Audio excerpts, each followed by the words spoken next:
Hello दोस्तों, मैं सुशील एक बार फिर आपका स्वागत करता हूं आपके अपने YouTube channel the rapid classes में। हम जो पढ़ने जा रहे हैं 12th क्लास की फिजिक्स के अंदर बहुत ही इंपॉर्टेंट यूनिट जिसका नाम है रे ऑप्टिक्स, किरण प्रकाश के बारे में बात करने जा रहे हैं। इससे पहले भी हम कई घटनाओं के बारे में पढ़ चुके। आज जो हम इस वीडियो लेक्चर के अंदर बात करेंगे वो बहुत ही इंपॉर्टेंट टॉपिक है जिसका नाम है वर्ण विक्षेपण। वर्ण विक्षेपण किसके द्वारा होता है भाई? वर्ण विक्षेपण करता है प्रिज्म, लेकिन करता किसका है? वो करता है श्वेत प्रकाश का। सबसे पहले जानने वाली मुख्य बात यह है कि यार एक्चुअली श्वेत प्रकाश होता क्या है।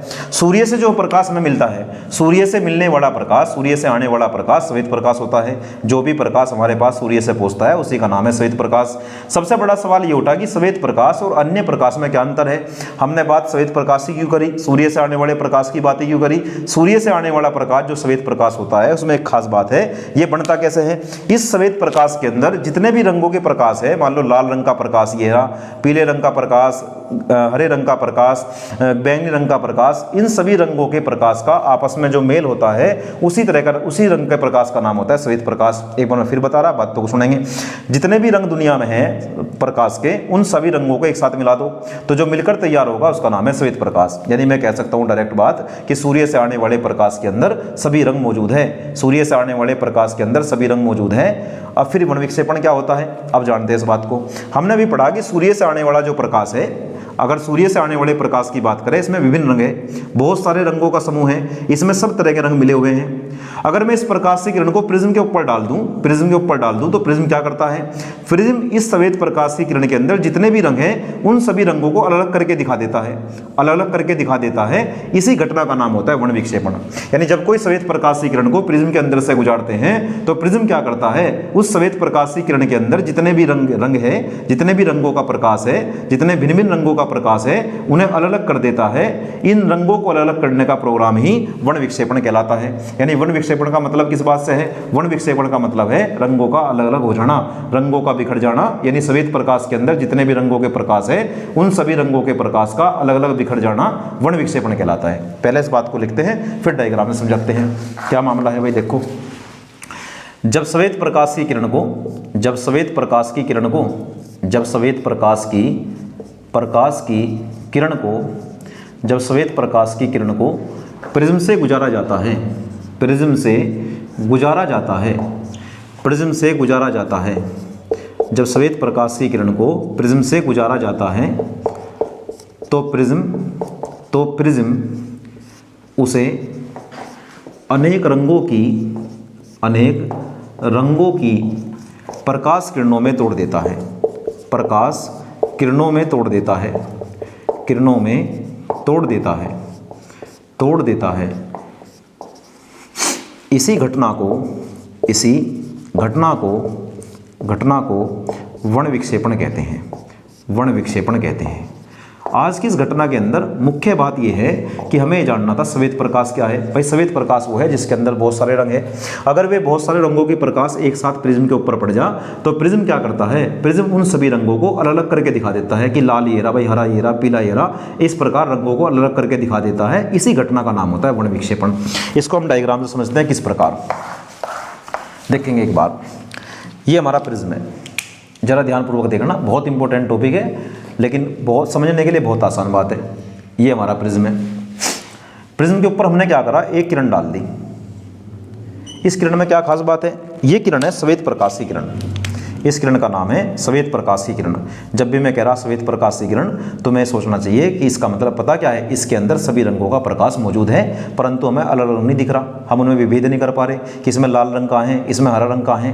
लेकिन जब ये श्वेत प्रकाश की किरण प्रिज्म से टकरावेगी तो तुम्हें सभी रंग अलग अलग दिखाई देंगे कि तुम्हें पता लगेगा कि लाल रंग की पट्टी ये रही, हरे की ये रही। यानी इस श्वेत प्रकाश की किरण के रंगों को बिखेर देगा प्रिज्म, और इस रंगों को बिखेरने का नाम ही होता है वर्ण विक्षेपण। क्या मामला है, ये हमारी आपतित किरण है, जानी चाहिए थी सीधी। और हमने पढ़ा था कि जो प्रिज्म होता है वो प्रकाश किरण को अपने आधार की तरफ मोड़ता है। तो क्या करेगा प्रिज्म, प्रिज्म से अनेक रंगों की किरणों में तोड़ेगा, अलग अलग दिखावेगा किरणों में तोड़ के इस प्रकार। ये देखो,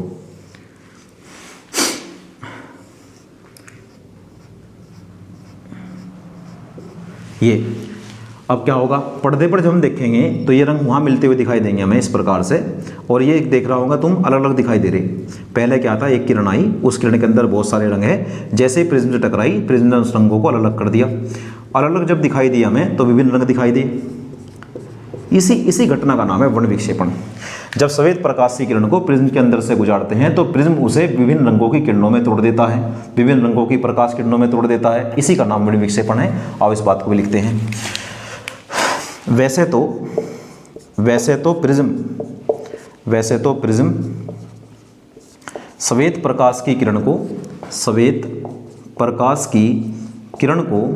वैसे तो प्रिज्म श्वेत प्रकाश की किरण को अनेक रंगों की प्रकाश किरणों में तोड़ता है, अनेक रंगों की प्रकाश किरणों में तोड़ता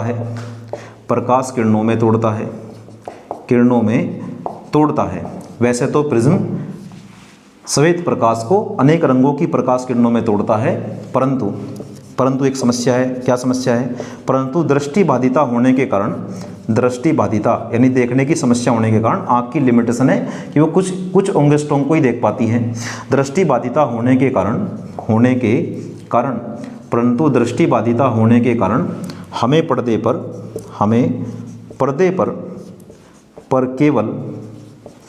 केवल 7 रंग दिखाई देते हैं, 7 रंग दिखाई देते हैं। दृष्टिबाधिता होने के कारण हमें पर्दे पर केवल 7 रंग दिखाई देते हैं। इन रंगों के समूह को स्पेक्ट्रम कहते हैं। पर्दे पर जो बनता है उसका नाम होता है स्पेक्ट्रम। मैं कह सकता हूँ कि जब श्वेत प्रकाश को प्रिज्म के अंदर से गुजारते हैं तो पर्दे के ऊपर हमें बहुत सारे रंग दिखाई देते हैं, बहुत सारे रंगों की पट्टी दिखाई देती है, उनको कुल मिलाकर बोलते हैं स्पेक्ट्रम। इधर वाली बात से किस प्रकार संबंध है? मैं कह रहा था कि जब श्वेत प्रकाश की किरण आई ना, उसके अंदर अनंत रंग है जिनको गिना नहीं जा सकता, पता नहीं कितने रंग हैं। जब वो श्वेत प्रकाश की किरण प्रिज्म से टकराई तो अनंत रंगों में टूटी, अनंत रंगों की प्रकाश किरणें मिली, लेकिन हमें केवल दिखती 7 ही है। दृष्टिबाधिता होने के कारण हमें केवल पर्दे पर कितने रंग दिखते हैं? 7। क्या मामला है? इन 7 रंगों का एक क्रम होता है। ऐसा नहीं है कि लाल कहीं भी दिख जाएगा, ऐसा नहीं है कि बैंगनी कहीं भी दिख जाएगा। इसका निश्चित क्रम है कि उधर लाल ही दिखेगा, उधर बैंगनी दिखेगा। क्या मामला है? उसको हम पढ़ते हैं VIBGYOR। ये स्पेलिंग होती है जिसके तहत हम इसको याद करते हैं, VIBGYOR। ये इसका क्रम होता है। यानी सबसे नीचे दिखता है उसका नाम बुलेट है, ऊपर का नाम इंडिगो, इसका नाम ब्लू, ये ग्रीन, येलो, ऑरेंज और रेड। इस प्रकार एक क्रम में दिखता है स्पेक्ट्रम में कि सबसे ऊपर रेड दिखेगा, सबसे नीचे वायलेट दिखेगा। क्या मामला है भाई? हमें पर्दे पर केवल 7 रंग दिखाई देते हैं। इन रंगों के समूह को हम स्पेक्ट्रम कहते हैं। इस स्पेक्ट्रम का एक निश्चित क्रम होता है, निश्चित क्रम होता है। इस स्पेक्ट्रम में रंगों का एक निश्चित क्रम होता है जिसको अंग्रेजी भाषा के शब्द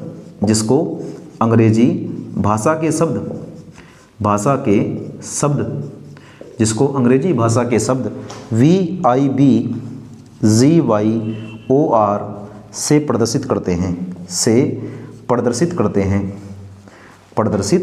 हैं। ये इसका मामला है। इस प्रकार इसको प्रदर्शित करते हैं। अब इसको एक बार देखते हैं क्या मामला है। इसकी स्पेलिंग होती है VOILET। इसका हिंदी में नाम होता है बैंगनी। I माने होता है इंडिगो, INDIGO। इंडिगो माने होता है जामनी, B माने होता है ब्लू, BLUE ब्लू, ब्लू माने नीला। G माने होता है ग्रीन, GREEN ग्रीन, ग्रीन माने होता है हरा। और Y माने क्या होता है? येलो, येलो माने पीला, Y माने येलो, येलो माने पीला। और O माने ऑरेंज, ऑरेंज माने होता है संतरी, जिसको हम नारंगी भी कह सकते हैं, नारंगी। R माने होता है रेड, रेड माने होता है लाल। ये एक निश्चित क्रम होता है पर्दे पर। जब पर्दे पर हमें स्पेक्ट्रम दिखता है तो स्पेक्ट्रम का निश्चित क्रम होता है। नीचे से ऊपर की तरफ को होता है बैंगनी, बैंगनी के बाद जामनी, जामनी के बाद नीला, फिर हरा, फिर पीला, फिर संतरी यानी नारंगी, उसके बाद लाल होता है। हमने इंग्लिश भाषा सीखा, इसका एक हिंदी वर्जन भी है। क्या तरीका है भाई? इस स्पेक्ट्रम के अंदर रंगों का निश्चित क्रम होता है जिसको अंग्रेजी भाषा के शब्द से दर्शाते हैं, जबकि हिंदी भाषा के शब्द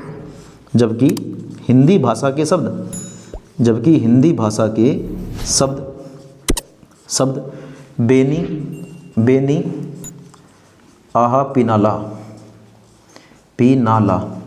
से प्रदर्शित करते हैं। देखो, बे माने बैंगनी, नी माने नीला, आ माने आसमनी, है माने हरा, पी माने पीला, ना माने नारंगी, ला माने लाल। नीचे से ऊपर को हम इसको हिंदी भाषा से भी याद कर सकते हैं। ये था हमारा वर्ण विक्षेपण। वर्ण विक्षेपण वाली इस घटना के अंदर तुमने देखा होगा मेन जो बात थी वो श्वेत प्रकाश था। श्वेत प्रकाश ऐसा प्रकाश होता है जिसमें तमाम रंग मौजूद होते हैं, सभी रंगों का प्रकाश मौजूद होता है, लेकिन अलग अलग नहीं दिखता, पृथक नहीं कर सकते भाई कौन सा रंग कहाँ है। लेकिन जब वो श्वेत प्रकाश प्रिज्म पर पड़ेगा तो प्रिज्म ऐसा कर देगा, प्रिज्म उसके रंगों को भिन्न भिन्न करके दिखा देगा, पृथक पृथक करके दिखा देगा। ऐसा प्रिज्म ने करा, लेकिन प्रिज्म तो अनेक रंगों में तोड़ता है। हमें पर्दे पर कितने रंग दिखते हैं? 7। उन 7 रंगों के समूह को बोलते हैं स्पेक्ट्रम। मैंने सारी बात बताने का प्रयास करा, मुझे लगता है चीजें समझ में आ रही होगी। एक बार इसका स्क्रीनशॉट लेंगे, फिर हम जानेंगे कि प्रकाश के वर्ण विक्षेपण का कारण क्या होता है। अभी तक हमने वर्ण विक्षेपण की बात करी, फिर हम कारण जानेंगे। इसका स्क्रीनशॉट लेंगे, फिर आगे चलते हैं।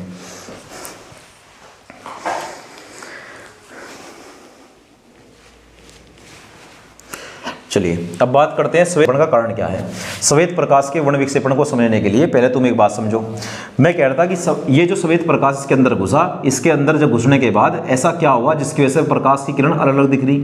प्रकाश के रंग अलग अलग दिखने के कारण मुझे दिखाई दे रहा कि जो ऊपर वाली किरण ये पहुंची है, जिसका नाम लाल रंग की प्रकाशीय किरण है, ये लाल रंग की प्रकाशीय किरण पहले की तुलना में कम मुड़ी, यानी कम विचरण हुआ इसका। एक बार इस बात को समझते हैं क्या कहना चाह रहा हूं मैं कह रहा हूं कि श्वेत प्रकाश था हमारे पास। श्वेत प्रकाश एक्चुअली श्वेत प्रकाश क्या होता है भाई? श्वेत प्रकाश के अंदर बहुत सारे रंग हैं, बहुत सारे रंगों का प्रकाश है, बहुत सारे रंगों का प्रकाश है। एक बात, ये जब वायु में चलता है सारा, जब ये वायु में चलते हैं, सभी रंग वायु में चलते हैं, तो सभी रंगों के प्रकाश की चाल सेम होती है। सभी रंगों के प्रकाश की चाल क्या होती है? सेम। कब, किस समय? जब ये वायु में चलते हैं या निर्वात में चलते हैं। जब हमारा श्वेत प्रकाश वायु निर्वात में दौड़ता है तो उस समय उसके अंदर जितने भी रंग हैं, अनंत रंग हैं, जितने भी रंग हैं, सभी रंगों की चाल सेम होती है। और चाल सेम होने के कारण वे जब एक साथ चलते हैं तो उन रंगों में विभेद करना मुश्किल हो जाता है। आगे की बात करो, अगर ये श्वेत प्रकाश किसी माध्यम में घुस जावे, किसी माध्यम में प्रवेश कर जावे, तो उस समय क्या होगा? उस समय जितने भी रंग होंगे सभी रंगों की चाल बदल जाएगी, सभी रंगों की चाल बदलेगी।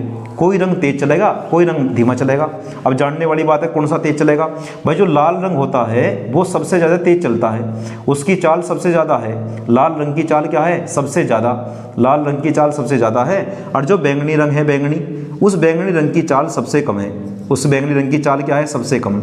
एक बात यहाँ तक की थोड़ी ये कहती है कि हमने इतना जाना कि जब तक श्वेत प्रकाश वायु में दौड़ता है उस समय क्यों नहीं उनके रंग अलग अलग दिखते?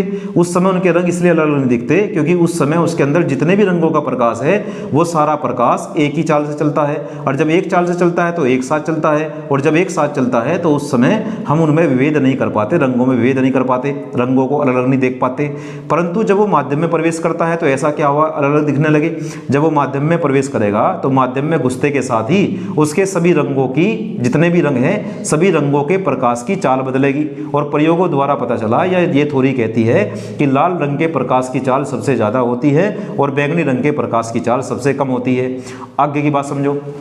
चाल से क्या मतलब पता लगा भाई? हमने एक फॉर्मूला पढ़ा था, n बराबर c/v। मैं कहना चाहता ये होता है n माने अपवर्तनांक और c माने वायु में चाल सेम होती है और v माने माध्यम में चाल, v माने होता है माध्यम में चाल। ये फॉर्मूला हमने पढ़ा था बेसिक में। हम ये कह रहे थे n प्रोपोर्शनल होता है 1/v। अगर v का मान कम हुआ तो उस समय n का मान ज़्यादा होगा, उस समय n का मान क्या होगा? ज़्यादा। एक बार बात को समझो, यदि दूसरा केस बन जावे कि v का मान ज़्यादा है तो उस समय n का मान क्या होगा भाई? कम। इस बात को ध्यान में रखो, एक बार समझो। तुम यहाँ एक बात महसूस कर रहे होगे कि जो लाल रंग है हमारा, जो लाल रंग है, उस लाल रंग के लिए चाल क्या है? सबसे ज़्यादा। अगर चाल सबसे ज़्यादा है तो चाल ज़्यादा होने से उसके लिए n का मान क्या होगा? कम। लाल रंग के लिए n का मान कम होगा। ये हमें थोड़ी से पता लगा। इधर आ जाओ। हमने कहा बैंगनी रंग की चाल सबसे कम है। यार चाल सबसे कम है तो अपवर्तनांक सबसे ज़्यादा होगा, इसके लिए मतलब n का मान इसके लिए सबसे ज़्यादा होगा। यहाँ तक की थोड़ी बताओ, समझ में आ रही है क्या? फिर आगे बढ़ते हैं, एक बार शुरू करते हैं। श्वेत प्रकाश क्या है? श्वेत प्रकाश वो प्रकाश है जिसके अंदर अनेक रंगों का प्रकाश घुला हुआ है, अनेक रंगों का प्रकाश मिला हुआ है। जब वो श्वेत प्रकाश वायु निर्वात में दौड़ता है उस समय क्या होता है? जब श्वेत प्रकाश वायु निर्वात में दौड़ता है तो उस समय सभी रंग एक ही चाल से दौड़ते हैं। जब एक चाल से दौड़ते हैं तो एक साथ चलते हैं, और जब एक साथ चलते हैं तो उनमें अंतर कर पाना, पृथक करवाना, उन्हें विभेद कर पाना बड़ा मुश्किल हो जाता है। परंतु जैसे ही ये श्वेत प्रकाश किसी माध्यम में प्रवेश करता है तो पहला चेंज क्या आता है? पहला चेंज ये आता है कि उन सभी रंगों की चाल बदल जाती है और देखा गया कि लाल रंग सबसे तेज चलता है और बैंगनी रंग सबसे धीमा, इसके बीच में सभी रंग चलते हैं। लाल रंग सबसे तेज चलता है तो इससे क्या पता लगा, इससे हमने फॉर्मूला लिखा था, ये हमारा बिल्कुल बेसिक वाला फॉर्मूला है, 10th क्लास से चलता है, n बराबर c/v। हम जानते हैं कि अपवर्तनांक जो होता है n वो v के इन्वर्सली प्रोपोर्शनल होता है, व्युत्क्रमानुपाती होता है। मतलब भाई जिस रंग की चाल कम होगी उसके लिए अपवर्तनांक ज़्यादा होगा और जिस रंग की चाल ज़्यादा होगी उसके लिए अपवर्तनांक कम होगा। इसी संबंध का नाम होता है उल्टा संबंध, उल्टे को बोलते हैं व्युत्क्रमानुपाती। अच्छा भाई क्या समझे, जो हमारा लाल रंग है, तुमने देखा नहीं लाल सबसे तेज चल रहा, अगर लाल की चाल सबसे ज़्यादा है तो अपवर्तनांक उसके लिए कम होगा, यहाँ तक की बात क्लियर। और बैंगनी रंग की चाल सबसे कम है तो अपवर्तनांक ज़्यादा होगा। इसके बाद बात करते हैं, इसके बाद हमें पता है कि विचलन का जो फॉर्मूला होता है मुड़ने का, इसके किरण के मुड़ने का जो फॉर्मूला होता है जिसे विचलन कहते हैं, वो फॉर्मूला है डेल्टा बराबर n-1 × a। तो यहाँ से मुझे पता लगा डेल्टा अनुक्रमानुपाती n, डेल्टा एकदम n के सीध में है, अनुक्रमानुपाती है। क्या मतलब है इस बात का, इस बात का मतलब है कि यार जिसके लिए n का मान कम है उसका विचलन भी कम होगा, उसका विचलन भी क्या होगा, कम, और जिसके लिए n का मान ज्यादा है उसका विचलन भी क्या होगा, ज्यादा। अब तुम देखो किसके लिए n का मान कम आया, किसके लिए n का मान कम आया, लाल रंग के लिए n का मान कम आया, तो यार लाल रंग का विचलन भी कम होगा, विचलन माने मुड़ना, लाल रंग कम मुड़ेगा। तो देख लो ऊपर एक बार, जब ये श्वेत प्रकाश इसके अंदर घुसा तो सभी रंग इसके अंदर घुसे, जब सभी रंग माध्यम में प्रवेश करे तो लाल रंग सबसे ऊपर क्यों आया, क्योंकि लाल रंग अपनी जगह से सबसे कम मुड़ा, लाल रंग का विचलन सबसे कम हुआ इसलिए सबसे ऊपर आया। बैंगनी की बात करते हैं, बैंगनी रंग में हमने क्या देखा कि बैंगनी रंग के प्रकाश के लिए n का मान ज्यादा है और जिस रंग के प्रकाश के लिए n का मान ज्यादा होता है उसी का विचलन सबसे ज्यादा होता है, वो ज्यादा मुड़ता है अपनी जगह से। अपनी जगह से मतलब ये प्रकाशीकरण जानी चाहिए थी सीधी और नीचे को मुड़ गई, इस मुड़ने का नाम ही तो विचलन है। तुम देखो सबसे ज्यादा कौन सा रंग मुड़ा, बैंगनी, बैंगनी रंग इसलिए सबसे ज्यादा मुड़ा क्योंकि बैंगनी रंग के लिए n का मान सबसे ज्यादा है, जिसके लिए n का मान ज्यादा होगा वो ज्यादा मुड़ेगा। इस प्रकार सभी रंगों के लिए क्या हुआ, सभी रंगों की चाल भिन्न भिन्न है तो सभी रंगों का n भिन्न भिन्न होगा और सभी रंगों के लिए जब n भिन्न भिन्न होगा तो सभी रंगों का विचलन भी भिन्न भिन्न होगा। जब सभी रंग भिन्न भिन्न कोणों पर मुड़ेंगे तो भिन्न भिन्न दिखाई देंगे। ये होता है वर्ण विक्षेपण का कारण, ये वर्ण विक्षेपण का ठोस कारण है कि जब ये दूसरे माध्यम में जाता है श्वेत प्रकाश, इसके सभी रंगों के प्रकाश की चाल बदल जाती है।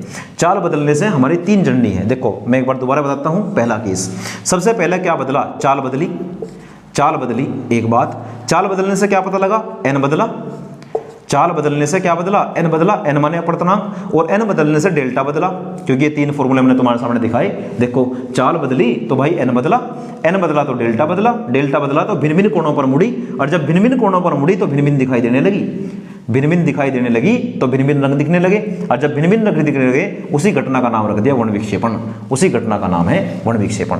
ये था इसका ठोस कारण। अब हम इस बात को लिखते हैं। ये टोटल बात जो मैंने तुम्हें बताई है इस बात को एक बार लिखते हैं शब्दों में, किस प्रकार कहेंगे इसको। सारी थ्योरी तुम्हारे सामने थी, एकदम बेसिक का पार्ट है, मैंने समझाने का प्रयास करा, मुझे लग रहा है चीज़ें समझ में आ रही होगी। लिखते किस प्रकार है, जब श्वेत प्रकाश वायु निर्वात में चलता है, वायु या निर्वात में चलता है, निर्वात में चलता है तो उसके अंदर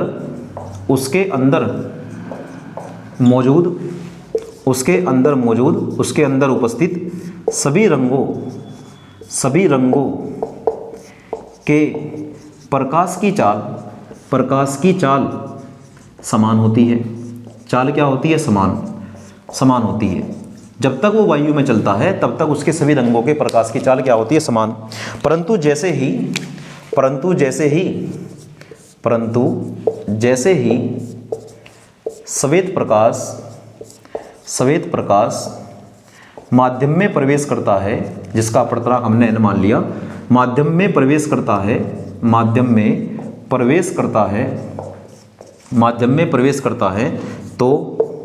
माध्यम में प्रवेश करने से क्या हुआ, उसके जितने भी रंग थे सभी रंगों की चाल बदलेगी।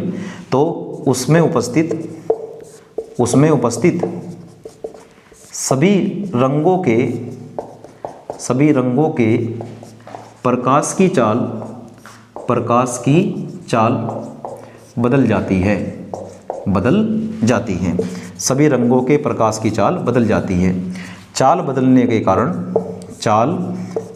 के कारण बदलने के कारण सबकी चाल बदलेगी भाई, लाल की चाल अलग होगी, बैंगनी की चाल अलग। चाल बदलने के कारण हमने एक सूत्र पढ़ा था, सूत्र n बराबर C/V से, चाल बदलने के कारण सूत्र n बराबर C/V से सभी रंगों के लिए अपवर्तनांक का मान, अपवर्तनांक भिन्न भिन्न आता है। सभी रंगों के लिए अपवर्तनांक भिन्न भिन्न आता है, इससे पता लगा। लेकिन यहाँ अपवर्तनांक का v के साथ उल्टा संबंध है, जिस रंग की चाल कम होगी उसके लिए अपवर्तनांक ज़्यादा होगा और जिस रंग की चाल ज़्यादा होगी उसके लिए अपवर्तनांक कम होगा। मैं इस बात को लिखता हूँ, भिन्न भिन्न आता है। सभी रंगों के लिए अपवर्तनांक भिन्न भिन्न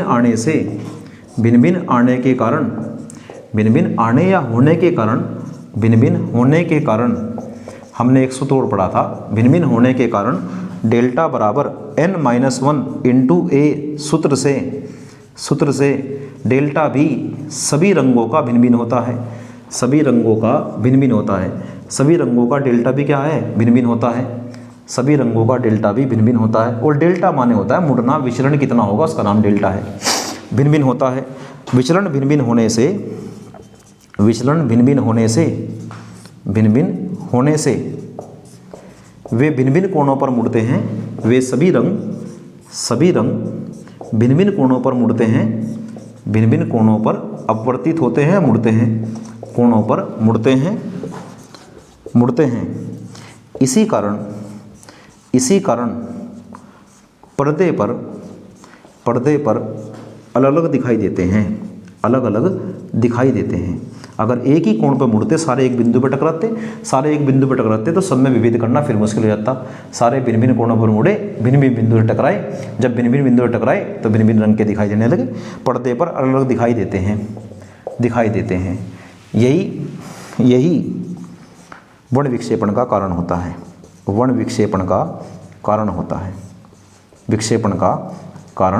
है।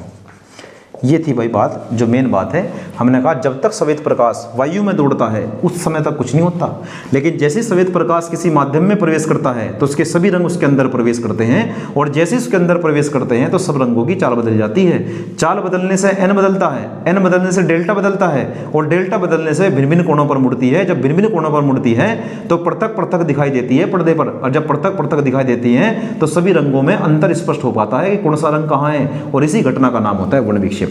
ये था इसकी ठोस वजह। अब इसमें कुछ मेन पॉइंट है जो मैं तुम्हें दिखाता हूँ, नोट लगा के। नोट, सबसे पहली बात, लाल रंग की चाल सबसे ज़्यादा होती है। लाल रंग की चाल सबसे ज़्यादा होती है। लाल रंग की चाल सबसे ज़्यादा होती है, एक बात।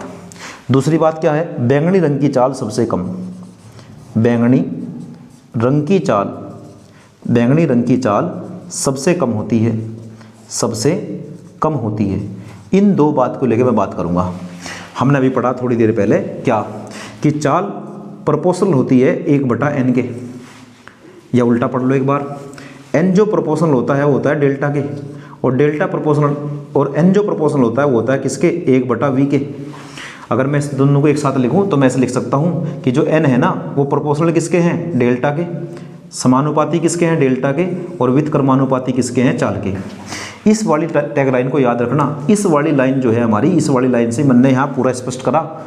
मुझे पता है कि जिसकी चाल कम होगी उसके लिए n का मान क्या होगा, ज़्यादा, और जिसके लिए n का मान ज़्यादा होगा उसके लिए क्या होगा, डेल्टा ज़्यादा। अगर मैं इसको थोड़ा आगे पीछे लिखूँ ज़्यादा स्पष्ट होगा। अगर मैं यहाँ लिख दूँ विचलन किसका ज़्यादा होगा, जिसके लिए अपवर्तनांक ज़्यादा होगा, और अपवर्तनांक किसका ज़्यादा होगा, जिसके लिए चाल कम होगी। एक बार दोबारा पढ़ो, मुड़ेगी कौन ज़्यादा, जिसके लिए अपवर्तनांक होगा ज़्यादा, और अपवर्तनांक किसका ज़्यादा होगा, जिसकी चाल होगी कम। अब इस बात को यहाँ देखते हैं। तुम बताओ बैंगनी रंग की चाल क्या है, सबसे कम। अगर बैंगनी रंग की चाल कम है, तो बैंगनी रंग के लिए अपवर्तनांक क्या है, सबसे ज़्यादा, और बैंगनी रंग का विचरण भी क्या होगा, सबसे ज़्यादा। ये उल्टा संबंध है मेरे भाई। बैंगनी रंग की चाल क्या है, सबसे कम, और बैंगनी रंग की चाल कम होने से क्या पता लगा कि उसके लिए n का मान भी ज़्यादा है और डेल्टा का मान भी ज़्यादा है। ये बात हम यहाँ लिख सकते हैं। इसके लिए n का मान क्या होगा, ज़्यादा, n का मान क्या होगा, ज़्यादा। सबसे ज़्यादा अपवर्तनांक किसके लिए होगा, बैंगनी के लिए, और डेल्टा भी सबसे ज़्यादा किसका होगा, बैंगनी का। डेल्टा पी सबसे ज़्यादा किसका होगा? बैंगनी का। एक बात ये पेपर में पूछ ले, ऑब्जेक्टिव में कहीं आ जावे तो इससे घबराना मत। ये एक लाइन है जिससे मैं पढ़ के बता रहा। एक बार दोबारा चलो, अगर मैं लाल रंग की बात करूं, लाल रंग के प्रकाश के लिए बात करूं, तो लाल रंग के प्रकाश की चाल सबसे ज़्यादा है। देख यार, अगर चाल सबसे ज़्यादा है तो एन का मान सबसे कम होगा, एन का मान जब कम होगा तो विचलन भी कम होगा। तो मैं कह सकता हूँ लाल रंग के लिए एन सबसे कम है और उसका विचलन भी क्या है? सबसे कम। तो अगर कोई तुम्हारे से पूछने लगे कि वर्ण विक्षेपण की घटना में लाल रंग का विचलन सबसे कम क्यों हुआ, तो तुम्हें कहना लाल रंग का विचलन सबसे कम इसलिए हुआ क्योंकि उसके लिए पदार्थ का अपवर्तनांक क्या है? सबसे कम। और पदार्थ का अपवर्तनांक क्यों कम है? क्योंकि उसके लिए चाल सबसे ज़्यादा है। जिसकी चाल सबसे ज़्यादा है उसके लिए अपवर्तनांक कम है, विचलन भी कम है। ये था एक पूरा टॉपिक जो हमने कवर करा। हमने जानने का प्रयास करा कि वर्ण विक्षेपण का कारण क्या है। मैंने चीज़ों को अच्छी तरीके से बताने का प्रयास करा। चीज़ें क्लियर हो भी रही होगी। एक बार स्क्रीनशॉट लेंगे फिर आगे चलते हैं।